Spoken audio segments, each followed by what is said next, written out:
Wajir East Member of Parliament Rashid Kasim today led top engineers from Kenya Power and Lighting Company in touring Wajir Power Station, where they assessed the situation to establish causes of power blackout in Wajir Town. Wajir Town has lately experienced power blackout, particularly during the holy month of Ramadan, which supported business in the town. Power, which is an essential service for the day-to-day activity, has continued to inconvenience many as a result of blackout.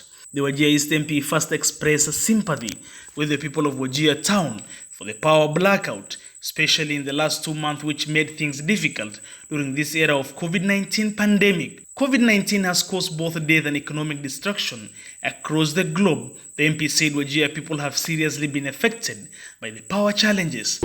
First, to empathize with the people of Wajir, whom I do represent ably, in terms of the services which have not been forthcoming for the last 2 months. The month of Ramadan has rather been very difficult for us because we didn't have a continuous power supply, coupled with the difficulties and challenges and restrictions imposed by COVID. There were issues that have been also affected us seriously within this period. People have not been able to have a good environment in their homes. They have not been given power supply in their homes, and virtual learning, which has been advised as a nation as a result of closure of schools, have not been forthcoming. In terms of businesses, we have been seriously affected as far as the entire business operations of this center is concerned. So we had many challenges, and we felt it necessary to challenge KPLC and to challenge the government so that they come up with certain efforts that will be able to ameliorate or to solve the problem we have had for quite some time.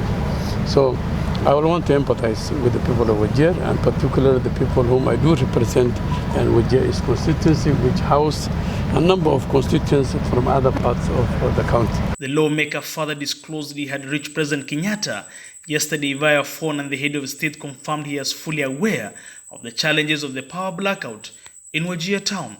The legislator said the President Kenyatta assured him that before his term ends, the national grid will reach Wajir County. Mr. Kasim said this will make one of the biggest legacies of the President Kenyatta. His Excellency, the President of the Republic of Kenya, is fully abreast and fully aware about the challenges we have had, and he's fully aware. One of the key legacies that he wants to leave behind, other than finalizing the grid for Garissa, is to have a grid for Wajir as well before the end of his term. This is a commitment he has made, and this is a commitment that I, as a Member of Parliament, want to pursue to its logical conclusion, such that we feel that His Excellency Uhuru Kenyatta has done something quite reasonable well for us. So as I've spoken to him yesterday and the day before yesterday, trying to bring abreast with him on the issues that have been affecting, he has made a firm commitment that before his expiry of this term, through his active minister, Charles Kittel, they have confirmed and reasonably confirmed that these are some of the milestone projects that they're likely to undertake in this financial year. So basically, these are goodwill messages that I have from His Excellency, the President of the Republic of Kenya. The MP told the people of Wajir Town that the engineers from Senegal, who are tasked with restoring power outrage in the town, could not make it due to the COVID-19 restrictions and have now completed the 14-day mandatory quarantine. Therefore, will reach Wajir tomorrow to store the new machine, which is 1,000 kilowatts. The intervention by the President Kenyatta after the MP Kasim reached him over power blackout in Wajir Town and its environs will end the power blackout challenges. This will also make it part of the MP's legacy that will strengthen his ambitions of reclaiming his seat come 2022 general elections. I have also a commitment which they have signed on the interim, that through the French government, that there is a project called retrofitting of 23 existing mini grids, which is Wajir included, Mandera included.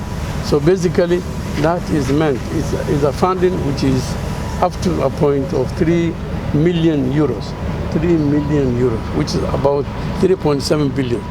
Which Wajir is part of that program, which I feel we are likely to get about 3 megawatts of solar energy through the hybrid of that nature. So we are likely to get 3 megawatts of solar hybrid, which is solar together with the engine the engine supply. We are likely to get that project in the course of this year. So Wajir is more critical in that. It is called retrofitting of 23 existing mini-grids. So Wajir is more critical and is going to get a fair share of that one. And we feel that project is going to provide about 3 megawatts of energy, solar energy, which will be directly supplied to the people of Wajir. That is in the interim.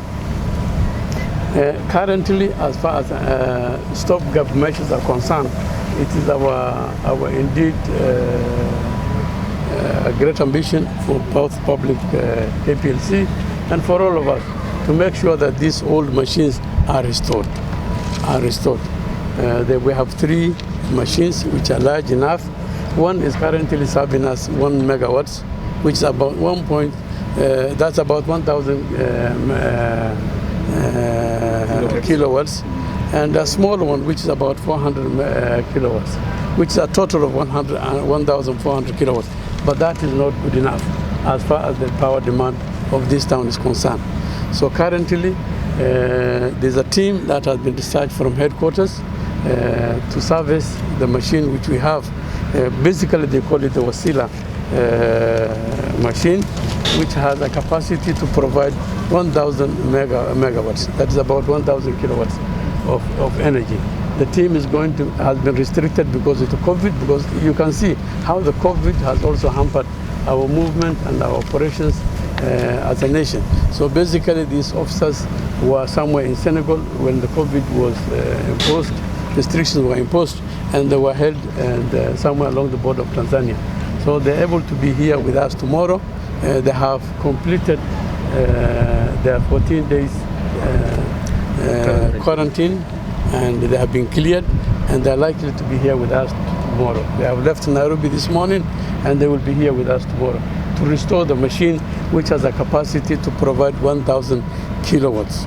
So basically, if we add that one, plus the 1,000 we have, that's about 2,000 kilowatts in the interim. We have also plans with KPLC, and they have made a formal commitment to repair another one by bringing in the other spare parts required from other stations, which is likely to be here in the course of this month as well. So basically, we are in an effort to restore about 3,000 kilowatts of power supply to Wajir town.